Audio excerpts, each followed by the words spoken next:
अमावस की सड़क बात तो वो जो छूट गया। सुबह के 4 बज रहे थे।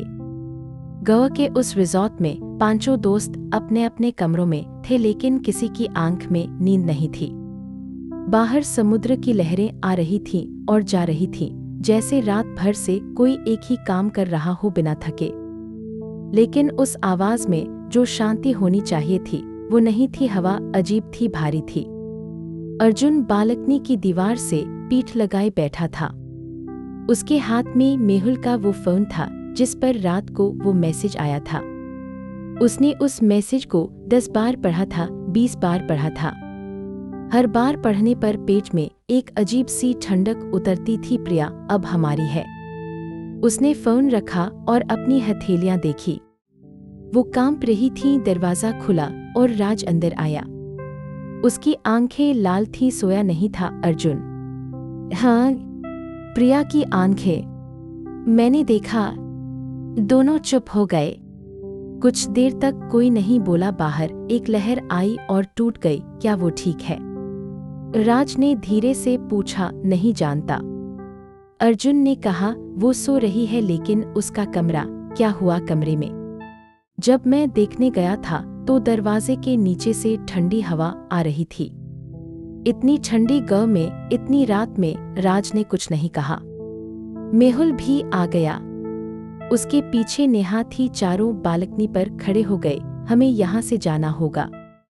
नेहा ने कहा, हाँ, सुबह होते ही निकलते हैं। मेहुल ने कहा, और प्रिया? राज ने पूछा, प्रिया को लेकर? अर्जुन ने कहा, अर्जुन? उसकी आंखें। नेहा की आवाज टूट गई। मैं जानता हूँ। अर्जुन ने कहा, लेकिन वो हमारी दोस्त है, हम उसे छोड़कर नहीं जाएंगे। तभी पड़ोस के कमरे से एक आवाज आई। प्रिया के कमरे से। वो गुनगुना रही थी। वही धुन, वही जो उस औरत की थी जो जंगल में थी, जो कुएं से निकल रही थी। चारों ने एक दूसरे को देखा और किसी ने कुछ नहीं कहा। सुबह हुई। प्रिया सुबह उठी तो बिल्कुल नॉर्मल थी। उसे रात की कोई बात याद नहीं थी। वो हंस रही थी, नाश्ता कर रही थी, बातें कर रही थी। उसकी आंखें वापस भूरी थीं। लेकिन अर्जुन उसे देखता रहा ध्यान से। कभी कभी जब प्रिया सोचती थी कि कोई नहीं देख रहा, तब उसकी नजरें अजीब हो जाती थीं। कहीं और चली जाती थीं, किसी ऐसी जगह जो वहां थी नहीं। चलो वापस मुंबई। अर्जुन ने सबको कहा। किसी ने विरोध नहीं किया। सामान पैक हुआ, गाड़ी तैयार हुई। वो निकले NH 66 पर। जब गाड़ी चढ़ी तो सबने राहत की सांस ली। जितना दूर वो उस जगह से जाते उतना हल्का लगता। यार, राज ने ड्राइविंग करते हुए कहा, क्या रात थी, भूल जाओ। नेहा ने कहा, भूल कैसे जाए, हम लोग वाकई में। राज। मेहुल ने आंख से इशारा किया। राज ने शीशे में प्रिया को देखा। वो खिड़की से बाहर देख रही थी, शांत। राज चुप हो गया। गाड़ी चलती रही। 1 घंटा हुआ, 2 घंटे हुए। भूख लग रही है। नेहा ने कहा, आगे एक दौब है। मेहुल ने फोन देखते हुए कहा, रुकते हैं। गाड़ी एक छोटे से दाबा के सामने रुकी। सड़क के किनारे पेड़ों की छांव में साफ सुथरी जगह थी। 2-3 टेबल्स थे। 5 उतरे। खाना ऑर्डर हुआ, चाय आई और फिर उस दाबा की एक कुर्सी खींची। सामने से जो खाली थी उस पर कोई बैठ गया। सबने ऊपर देखा। वो डिलीवरी बॉय था। वही काली जैकेट, लेकिन हेलमेट नहीं था। उसका चेहरा दिख रहा था। उम्र कोई 35 साल। थकी हुई आंखें, लेकिन अब आंखें नॉर्मल थीं, काली इंसानी आप। राज ने उठते हुए कहा, बैठो। उसने शांत आवाज में कहा, आप यहाँ कैसे? मेहुल ने पूछा, मैं जानता था तुम इस रास्ते से जाओगे। उसने कहा, कौन हो आप? अर्जुन ने सीधे पूछा। उस आदमी ने एक लंबी सांस ली। उसने मेज पर दोनों हाथ रखे और सबकी आंखों में एक एक करके देखा। मेरा नाम विक्रम है, विक्रम नायर, उसने कहा। और जो तुम रात में देख कर आए हो उसका मुझसे बहुत पुराना रिश्ता है। कोई नहीं बोला। चाय की भाप उठती रही। मेरे पिता उस गांव से थे। विक्रम ने कहा, मोक्षपुरी से। विक्रम ने जो बताया वो सुनकर सबकी रीढ़ में ठंडक दौड़ गई। उसने बताया कि मोक्षपुरी एक असली गांव था। 1952 से पहले उसमें करीब 200 लोग रहते थे, किसान, मछुआरे, कुम्हार, एक छोटा सा शांत गांव। उस गांव के बाहर एक जंगल था और उस जंगल के बीच में एक पुराना मंदिर था। वो मंदिर किसी देवता का नहीं था। वो मंदिर एक तांत्रिक का था, एक ऐसे तांत्रिक का जो सैकड़ों साल पहले वहां आया था और उसने उस जगह पर एक साधना की थी। एक ऐसी साधना जो इंसानी आत्माओं की ऊर्जा से चलती थी। उसने उस जंगल में एक ऐसी शक्ति जगाई थी जो कभी मरती नहीं, जो हमेशा भूखी रहती है। उस तांत्रिक का नाम था महाकाल सिद्ध। जब वो मरा तो उसकी शक्ति उस जगह में समा गई, उस मिट्टी में, उन पेड़ों में, उस हवा में। और उसने एक तरीका बनाया था खुद को जिंदा रखने का। हर अमावस को वो शक्ति एक सड़क बनाती है, एक ऐसी सड़क जो सिर्फ उन लोगों को दिखती है जो उसे देखना चाहते हैं, जिनके मन में एडवेंचर है, जिनमें जिज्ञासा है, और जो उस सड़क पर चले जाते हैं उनकी आत्माओं की ऊर्जा वो शक्ति खींच लेती है। धीरे धीरे 1952 में जब वो शक्ति बहुत तेज हो गई तो पूरे गांव को उसने एक रात में निगल लिया। 200 लोग एक रात में। विक्रम के दादा उस रात गांव के बाहर थे। वो बच गए, लेकिन जब वो वापस आए गांव था नहीं, सिर्फ खंडहर थे। और वो बूढ़ा आदमी था जो उन्हें मिला, वही बूढ़ा, वो बूढ़ा आदमी। अर्जुन ने कहा, वो कौन है? वो पहला शिकार था। विक्रम ने कहा, उसे उस शक्ति ने छोड़ा नहीं, लेकिन मारा भी नहीं। उसे वहीं रोक लिया, गवाह बनाकर, हर नए इंसान को वो जगह दिखाने के लिए, उसे बताने के लिए कि जाओ नहीं, लेकिन इस तरह से कि जिज्ञासा और बढ़े।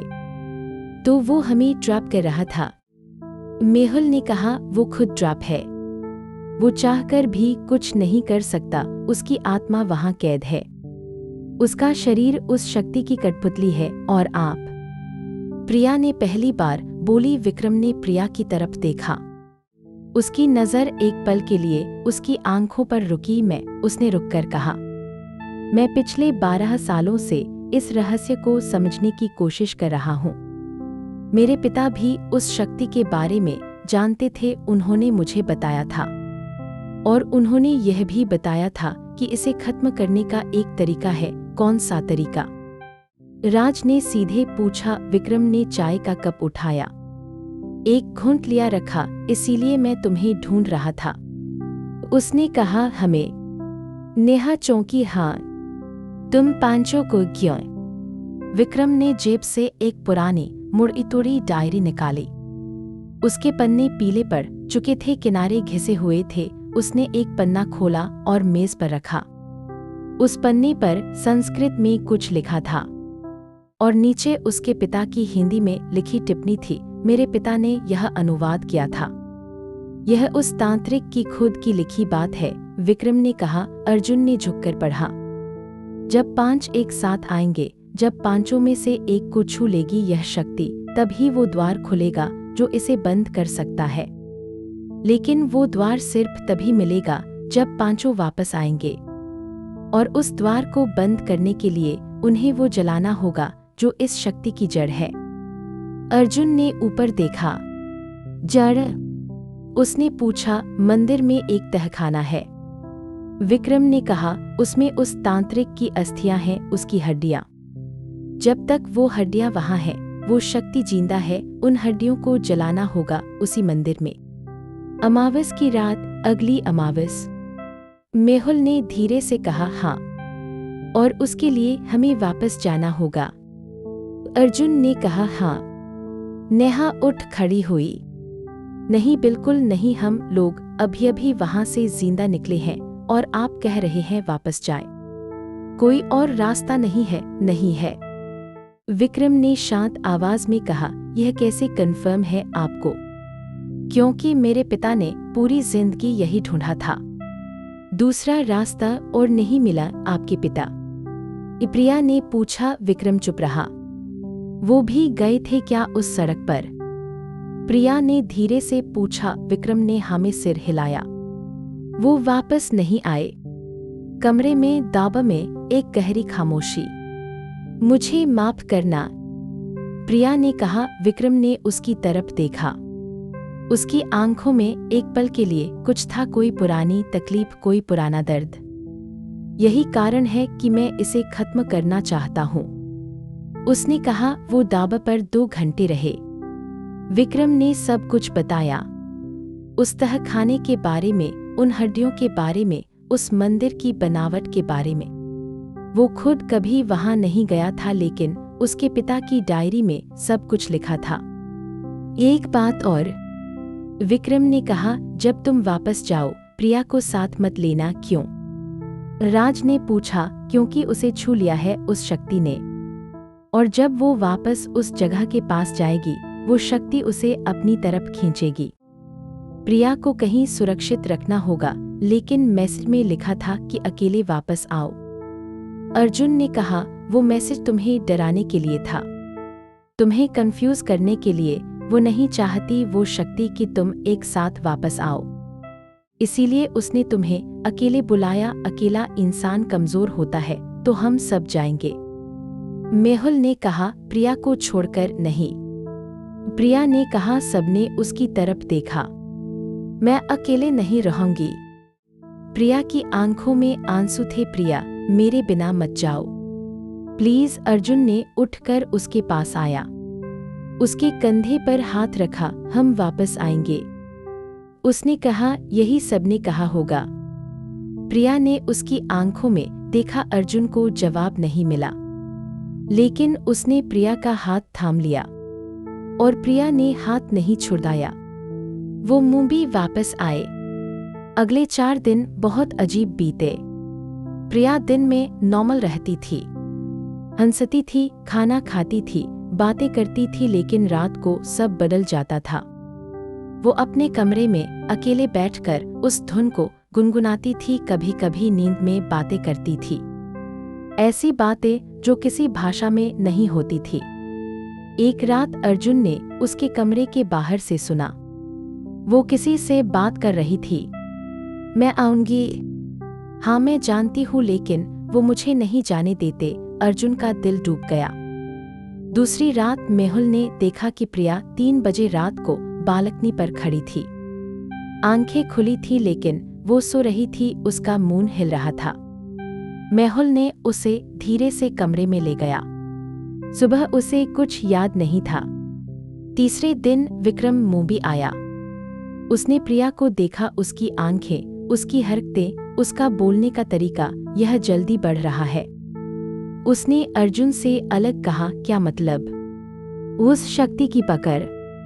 अगर हम अगली अमावस तक नहीं गए, तो प्रिया का जो हिस्सा अभी हमारे पास है, वो भी नहीं रहेगा। अर्जुन ने मुट्ठी बांध ली। हम जाएंगे, और प्रिया? वो यहाँ रहेगी, मेरे घर में। मेरे माँ पापा उसके साथ रहेंगे। उन्हें नहीं पता क्या हो रहा है, लेकिन वो उसे अकेला नहीं छोड़ेंगे। विक्रम ने हाँ में सिर हिलाया। फिर उसने कहा, मैं भी आऊंगा तुम्हारे साथ। क्यों? क्योंकि मेरे पिता की आत्मा अभी भी वहां कैद है।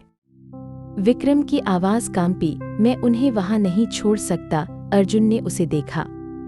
एक दर्द था जो वो समझता था, एक जिम्मेदारी जो खून में होती है। ठीक है, अर्जुन ने कहा। अगले दिन शाम को 5 दोस्त एक जगह बैठे। विक्रम भी था। अर्जुन ने सबको बताया। नेहा फिर से रोने लगी, लेकिन इस बार उसने कहा नहीं कि नहीं जाएंगे। वो जानती थी जाना होगा। राज चुप था, वो सोच रहा था। मेहुल डायरी पढ़ रहा था, विक्रम की डायरी। प्रिया एक कोने में बैठी थी।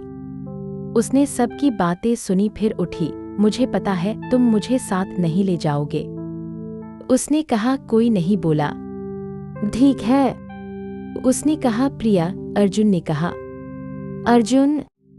प्रिया ने उसकी तरफ देखा, उसकी आंखें भर आई थी। वापस आना बस। अर्जुन ने उसकी आंखों में देखा और उसे एहसास हुआ जो पिछले कई महीनों से वो खुद से छुपाता आया था, वो अब छुपा नहीं सकता था। आऊंगा, उसने कहा। प्रिया ने उसकी बात मान ली, लेकिन जब वो मुड़ी, अर्जुन ने उसकी आंखों में एक पल के लिए वो सफेदी देखी और उसका दिल और भी तेज दौड़ने लगा। अमावस से 2 दिन पहले सब लोग ग के लिए निकले। इस बार प्रिया नहीं थी, वो अर्जुन के घर पर थी, उसके माँ पापा उसके साथ थे। जाते वक्त प्रिया ने अर्जुन का हाथ पकड़ा था और कहा था कुछ बताना था। क्या? अर्जुन ने पूछा था। प्रिया ने एक पल रुककर कहा था वापस आने पर बताऊंगी। अर्जुन गाड़ी में बैठ गया था और पूरे रास्ते वो सोचता रहा। ग पहुंचे तो विक्रम पहले से था। उसने कुछ सामान लाया था, एक बड़ा सा मेटल का कंटेनर, सूखी लकड़ियां, एक पुरानी किताब। यह क्या है? राज ने पूछा। हड्डियां जलाने के लिए, विक्रम ने कहा। और किताब? उस तांत्रिक की खुद की किताब। जब हड्डियां जलेंगी इसे भी जलाना होगा। इसमें वो सारी साधनाएं लिखी हैं जिनसे उसने वो शक्ति बनाई थी। अगर यह किताब रही तो कोई दूसरा भी वही साधना कर सकता है। यह आपको कहाँ मिली? मेहुल ने पूछा। मेरे पिता की डायरी में लिखा था कि यह किताब एक पुराने घर में बंद है। गोवा के पुराने हिस्से में मैं कल वहां गया था। मेहुल ने किताब को देखा, उसे हाथ नहीं लगाया। एक बात, विक्रम ने कहा, उस तहखाने में जाने के लिए मंदिर के अंदर एक पत्थर है। बाईं दीवार पर उसे दबाने से जमीन में एक दरवाजा खुलता है, नीचे सीढ़ियां हैं। सीढ़ियां उतरने के बाद एक कमरा है, उस कमरे में एक पत्थर का ताबूत है, उसमें अस्थियां हैं। और वो शक्ति? नेहा ने पूछा। वो हमें रोकने की कोशिश करेगी। विक्रम ने सीधे कहा। कैसे? जो भी हमारा डर है वो उसे हमारे सामने लाएगी। जो हम देखना नहीं चाहते वो दिखाएगी, जो हम सुनना नहीं चाहते वो सुनाएगी। उसने रुककर कहा, इसीलिए एक दूसरे को पकड़े रहना। जो भी दिखे सुनाई दे, एक दूसरे से हाथ मत छोड़ना। आसान नहीं होगा। राज ने कहा। नहीं। विक्रम ने माना। अमावस की रात के 10 बज रहे थे। पांचों निकले। इस बार 6 थे, राज, मेहुल, नेहा, अर्जुन, विक्रम और वो कंटेनर, लकड़ियां, किताब। NH 66 पर चलते चलते वो उस कटान पर पहुंचे। बाईं तरफ मुड़े और सड़क थी। वही सड़क, वही पेड़, वही अंधेरा। यह रियल है। नेहा ने फुसफुसाया। हाँ। विक्रम ने कहा। चलो। वो चले। इस बार आवाजें पहले से थी, जैसे जंगल उन्हें पहचान रहा हो, जैसे वो जगह जानती हो कि वो वापस आ गए हैं। 1 घंटे की चाल के बाद वही गांव, वही खंडहर, वही टूटे घर, लेकिन इस बार हर खिड़की में वो रोशनी नहीं थी। इस बार अंधेरा था। हर तरफ वो हमारा इंतजार कर रही है।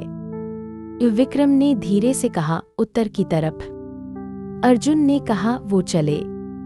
गांव की गलियों से हर कदम पर आवाजें, हर मोड़ पर साए, लेकिन इस बार कोई नहीं रुका। तभी मेहुल रुक गया। मेहुल? राज ने पीछे देखा। मेहुल आगे कहीं देख रहा था। उसकी आंखें फैली हुई थीं। क्या है? अर्जुन ने पूछा। वहां। मेहुल ने इशारा किया। एक घर के सामने एक आदमी खड़ा था। पुरानी धोती, सफेद कुर्ता, बूढ़ा, वही बूढ़ा। मत रुको, विक्रम ने कहा। लेकिन वो मत रुको। वो आगे बढ़े। बूढ़े ने उन्हें देखा। उसकी सफेद आंखें, उसके मुंह से कुछ निकला। रुको। नेहा के पांव रुक गए। नेहा। राज ने उसका हाथ खींचा। वो बोल रहा है। नेहा ने कहा। मत सुनो। रुको। बच्चों, बूढ़े की आवाज में कुछ था, कुछ असली, कुछ जो दर्द में था। रुको, वो आ रही है पीछे से। विक्रम ने पलटकर देखा। पीछे कुछ नहीं था। वो झूठ बोल रहा है। विक्रम ने कहा। नहीं। बूढ़े ने कहा, मैं झूठ नहीं बोलता, मैं नहीं बोल सकता झूठ, यही मेरी सजा है। सिर्फ सच बोलना, लेकिन ऐसे बोलना कि कोई न माने। विक्रम रुक गया। यह है, बूढ़े ने कहा, यह सड़क बंद नहीं होगी सिर्फ हड्डियां जलाने से। क्या मतलब? अर्जुन ने पूछा। वो हड्डियां। बूढ़े ने कहा, उनके साथ एक और चीज है, एक पत्थर, काला पत्थर।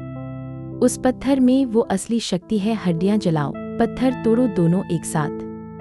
आप हमारी मदद क्यों कर रहे हो? मेहुल ने पूछा। बूढ़े ने एक लंबी सांस ली। क्योंकि 72 साल हो गए। 72 साल मैं यहाँ हूँ। मेरी औरत थी, बच्चे थे, सब चले गए, मैं यहाँ हूँ। उसकी सफेद आंखें भर आईं। मुझे भी जाना है, मुझे भी जाने दो। और वो चुप हो गया। विक्रम ने अर्जुन की तरफ देखा। अर्जुन ने हाँ में सिर हिलाया। वो आगे बढ़े और पीछे से बूढ़े की आवाज आई, जल्दी करो, वो तहखाने में तुम्हारा इंतजार कर रही है। मंदिर, वही टूटा हुआ मंदिर, वही खुला दरवाजा, लेकिन इस बार अंदर कोई दीपक नहीं था। अंदर सिर्फ अंधेरा था, गहरा, घुप, और वो मूर्ति जिसकी आंखें इस बार बंद थी। दीपक? राज ने पूछा। नहीं चाहिए इस बार। विक्रम ने कहा, बाईं दीवार पत्थर ढूंढो। टॉर्चेस जली। बाईं दीवार पर एक पत्थर थोड़ा अलग था, बाकी दीवार से रंग में अलग। उसके किनारों पर पुरानी नक्काशी थी। यह है, मेहुल ने कहा। उसने दबाया। कुछ नहीं हुआ। जोर से, विक्रम ने कहा। मेहुल और राज दोनों ने मिलकर दबाया। जमीन हिली। एक भारी आवाज, पत्थर पर पत्थर घसीटने की, और जमीन में एक दरवाजा खुला। काला अंधेरा। नीचे से एक ठंडी हवा आई, इतनी ठंडी कि सांस रुक जाए। मैं आगे जाऊंगा, विक्रम ने कहा। नहीं, अर्जुन ने कहा। साथ जाएंगे। एक एक करके उतरे। सीढ़ियां थी, पत्थर की गीली फिसलन थी। नीचे उतरते गए। 10 सीढ़ियां, 20-30, फिर एक कमरा, छोटा, पत्थर की दीवारें, छत नीची, और बीच में एक पत्थर का ताबूत। बड़ा काला, उस पर नक्काशी थी, ऐसी नक्काशी जो देखने में बेचैनी देती थी। यह है, विक्रम ने कहा। उसकी आवाज कांप रही थी। सब आगे बढ़े, ताबूत के पास आए, और तभी कमरे में कुछ बदला। हवा रुक गई, टॉर्च की रोशनी कांपी, और एक आवाज आई। लेकिन वो आवाज किसी भूत की नहीं थी, वो आवाज प्रिया की थी। अर्जुन। अर्जुन घुमा। कमरे के कोने में प्रिया खड़ी थी। सफेद कपड़े, खुले बाल, आंखें सफेद। प्रिया। अर्जुन की सांस रुक गई। अर्जुन, वो मुझे छोड़ नहीं रहे। तुम आओ, मुझे ले जाओ। वो प्रिया नहीं है। विक्रम ने दांत भींचकर कहा। वो शक्ति है, वो तुम्हें डिस्ट्रैक्ट करना चाहती है, मत जाओ। लेकिन वो वहां नहीं है। प्रिया मूवी में है, याद है? अर्जुन ने आंखें बंद की। उसने एक पल रुककर खुद को याद दिलाया। प्रिया मूवी में है, अर्जुन के घर में, उसके माँ पापा के साथ। उसने आंखें खोली। कोने में कुछ नहीं था। ताबूत खोलो, विक्रम ने कहा। ताबूत भारी था। पांचों ने मिलकर ढक्कन खिसकाया। अंदर अस्थियां थी, पुरानी, पीली, और उनके बीच में एक काला पत्थर, चिकना, अंडाकार, जैसे खुद ही चमकता हो। यह है, विक्रम ने कहा। और तभी कमरे में एक झटका आया। दीवारें कांपी, ऊपर से मिट्टी गिरी। जल्दी करो, राज ने कहा। विक्रम ने कंटेनर खोला, लकड़ियां रखी, अस्थियां उसमें डाली, किताब उसमें रखी। मेहुल ने लाइट जलाई, आग लगाई। आग ने लपट लिया, और उसी वक्त पूरा कमरा हिला। एक भारी गहरी आवाज, जैसे जमीन के नीचे से कुछ चीख रहा हो। पत्थर, विक्रम ने अर्जुन को कहा। अर्जुन ने पत्थर उठाया। वो पत्थर, उसे छूते ही एक ठंडक दौड़ी। हाथ में बांध में सीने में और एक आवाज आई। इस बार अर्जुन के दिमाग में, रखो इसे वापस। अर्जुन ने दांत भींचे। उसने राज को देखा, मेहुल को देखा, नेहा को देखा, विक्रम को देखा। उसने प्रिया को याद किया, उसकी वो आंखें, भूरी आंखें, और उसने पत्थर को जमीन पर दे मारा। पत्थर टूटा, एक तेज रोशनी और फिर एक चीख। ऐसी चीख जो इंसानी नहीं थी, ऐसी चीख जो पत्थर को भी तोड़ दे। सबने कान बंद कर लिए। आग और भड़की, और फिर सब शांत हो गया एकदम, जैसे किसी ने एक झटके में सब बंद कर दिया।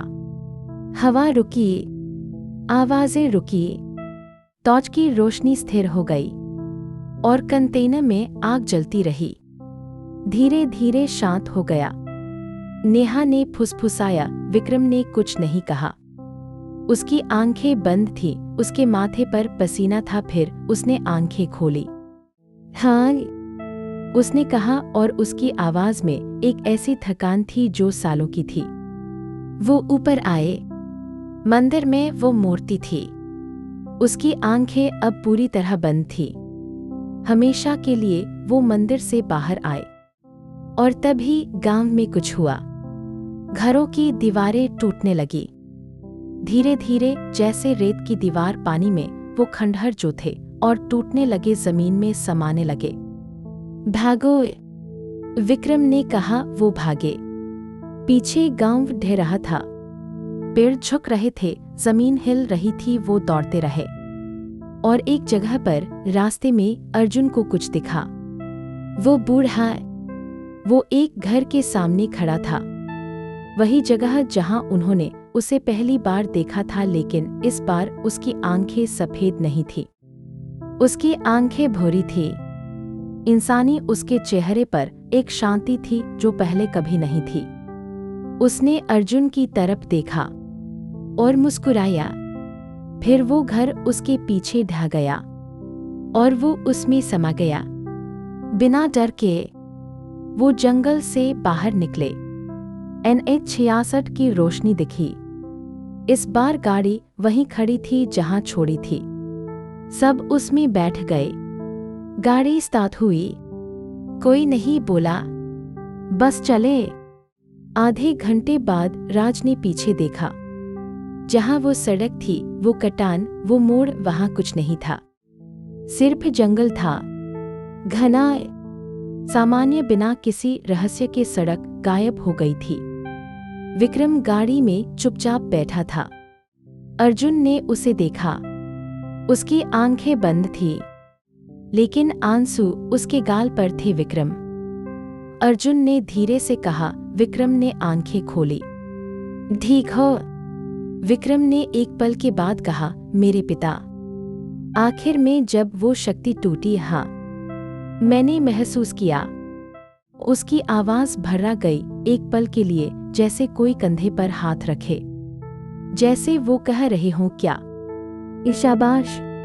अर्जुन को कुछ नहीं कहना था। उसने बस विक्रम के कंधे पर हाथ रखा और विक्रम ने खिड़की के बाहर देखा। अंधेरे में जहां दूर दूर तक सड़क थी और सड़क पर रोशनी थी मोमी। सुबह के 5 बज रहे थे जब वो अर्जुन के घर पहुंचे। दरवाजा खोला। अर्जुन की माँ सोफे पर बैठी थी। जागती हुई उन्होंने ऊपर देखा, आ गए। उन्होंने कहा, हाँ माँ, प्रिया कमरे में है। रात को बहुत बेचैन थी, लेकिन कोई 2 घंटे पहले अचानक शांत हो गई। तब से सो रही है। अर्जुन ने राहत की सांस ली। वो कमरे के दरवाजे तक गया। दरवाजा खोला। प्रिया सो रही थी, शांत, गहरी नींद में। अर्जुन ने उसका चेहरा देखा। उसके चेहरे पर कोई बेचैनी नहीं थी, कोई दर्द नहीं था, वो बस शांत थी। अर्जुन वहीं दरवाजे के पास बैठ गया, जमीन पर पीठ दीवार से लगाकर, और उसकी आंखें भर आईं। दोपहर को प्रिया उठी। उसने पहले कुछ देर आसमान देखा, फिर हाथ देखे, फिर उठकर आईने में देखा, उसकी आंखें भूरी थीं, पूरी तरह भूरी। इंसानी वो बाहर आई। सब थके हुए थे। सोफे पर, जमीन पर, कुर्सी पर कुछ सो रहे थे, कुछ बस बैठे थे। अर्जुन दरवाजे के पास था।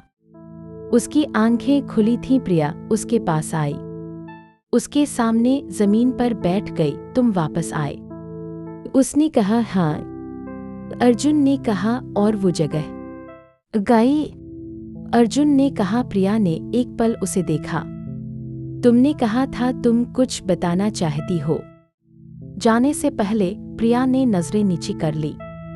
अब बताओ, अर्जुन ने कहा। प्रिया चुप रही।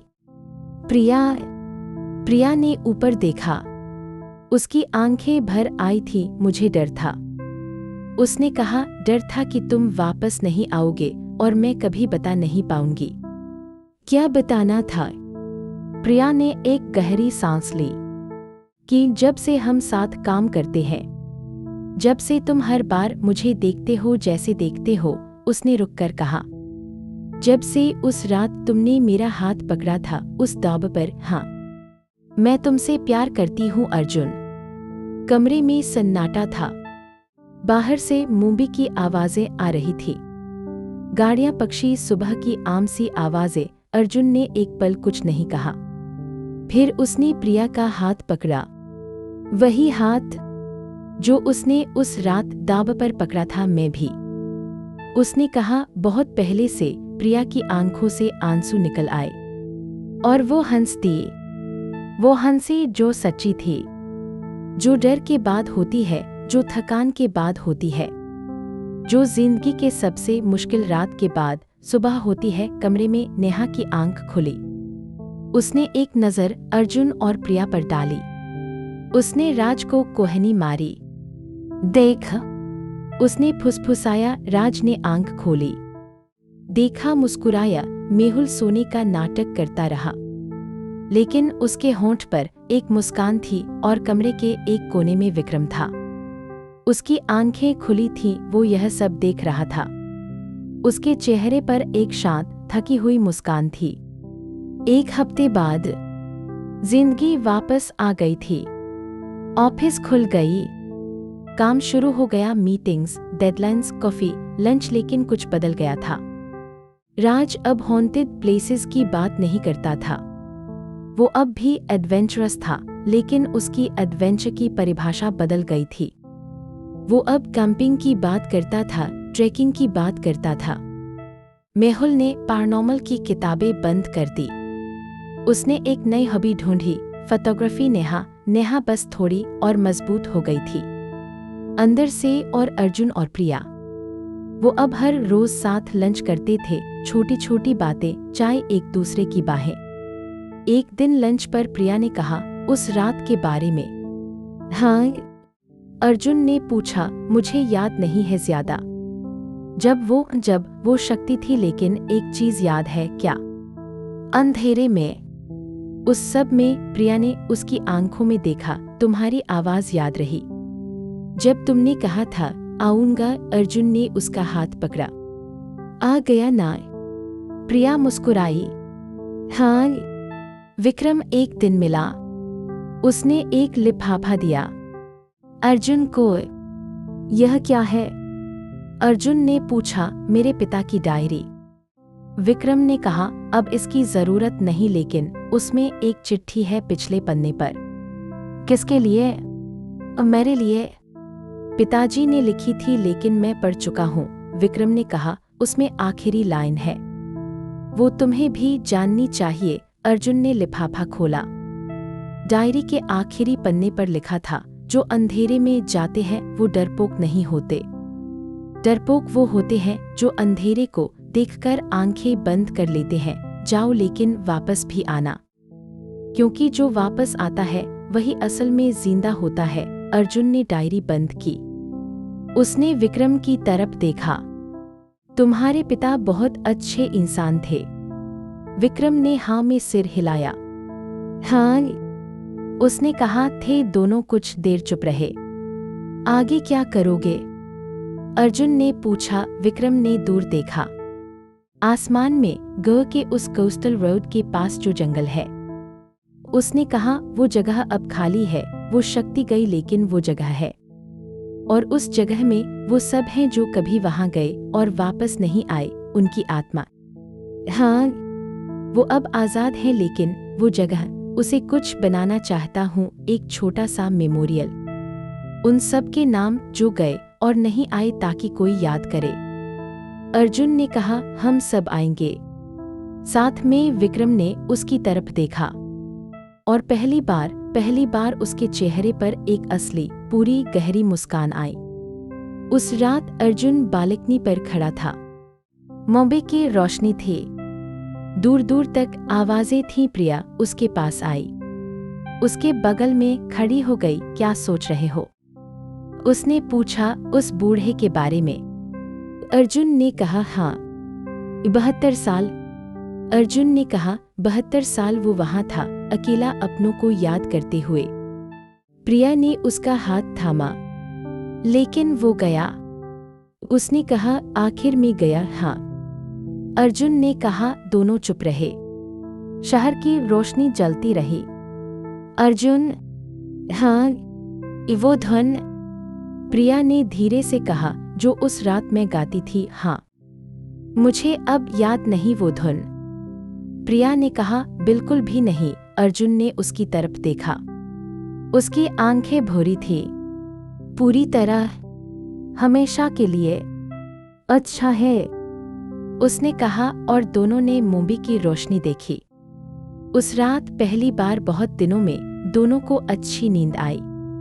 3 महीने बाद गए, वही कोस्टल रोड, लेकिन अब वहां सिर्फ जंगल था, हरा भरा आम जंगल। उस जंगल के किनारे पर एक छोटी सी जगह थी। पत्थर लगाए गए थे, उन पर नाम लिखे थे। 1987 के 4 नाम, 1994 के 3, 2001 के 2, 2009 के 5 और कई और सबसे ऊपर एक पत्थर पर लिखा था, उन सब की याद में जो गए और वापस नहीं आए, वो भुलाए नहीं जाएंगे। राज, मेहुल, नेहा, अर्जुन, प्रिया और विक्रम सब वहां खड़े थे। विक्रम ने एक दिया जलाया। हवा चल रही थी, लेकिन दिया नहीं बुझा। वो जलता रहा, शांत, स्थिर, जैसे कोई उसे थाम रहा हो। विक्रम ने हाथ जोड़े और उसने पहली बार वो शब्द कहे जो 12 सालों से रुके थे। पिताजी। हवा में एक पल के लिए कुछ आया, कुछ गर्म, कुछ जाना पहचाना, और फिर चला गया। लेकिन वो गर्मी, वो एहसास, वो रहा। विक्रम की आंखों में आंसू थे, लेकिन उसके चेहरे पर शांति थी, सच्ची शांति। उस रात वो सब एक साथ बैठे। समुद्र किनारे लहरें आ रही थीं और जा रही थी। राज ने कहा, यार, अगर उस दिन वो डिलीवरी बॉय नहीं आता तो कुछ नहीं होता। मेहुल ने कहा, या सब कुछ होता, अलग तरीके से। नेहा ने कहा, विक्रम। राज ने उसकी तरफ देखा, तुमने जानबूझकर हमें वो सड़क बताई थी? हाँ। विक्रम ने माना। क्यों? क्योंकि डायरी में लिखा था 5 चाहिए, एक साथ, और मैं अकेला था। उसने कहा, मैं कई सालों से ऐसे लोगों को ढूंढ रहा था जो उस जगह जाने की हिम्मत रखते हों, जो उस शक्ति का सामना कर सके, और तुमने हमें चूज किया। अर्जुन ने कहा, हाँ। गुस्सा नहीं आया? नेहा ने पूछा। विक्रम ने उसकी तरफ देखा। आना चाहिए था। नेहा ने कहा, तुमने हमें उस जगह भेजा बिना पूरा बताए। हाँ। विक्रम ने कहा, और इसके लिए मुझे माफी मांगनी चाहिए। कमरे में समुद्र किनारे एक पल की चुप्पी। माफ किया, नेहा ने कहा, लेकिन अगली बार पूरा बताना। विक्रम हंसा, और उस हंसी में एक ऐसी आवाज थी जो शायद उसने खुद बहुत दिनों से नहीं सुनी थी। सब हंसे, लहरें आईं और गईं। चांद था पूरा गोल, और ग का वो समुद्र उतना ही शांत था जितना होना चाहिए।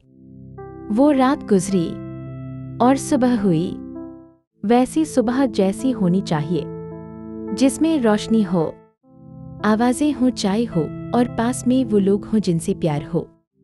अर्जुन और प्रिया समुद्र किनारे बैठे थे। बाकी अभी उठे नहीं थे, लहरें आ रही थीं। एक बात पूछूं? प्रिया ने कहा, पूछो। डर नहीं लगा? उस रात वापस जाने पर अर्जुन ने सोचा। लगा? उसने कहा, बहुत लगा, फिर भी गए। हाँ, क्यों? अर्जुन ने उसकी तरफ देखा। क्योंकि कुछ चीजें डर से बड़ी होती है, उसने कहा। प्रिया ने उसकी आंखों में देखा। जैसे? उसने पूछा। अर्जुन मुस्कुराया। जैसे यह, उसने कहा, और लहर आई और सब ठीक था। समाप्त।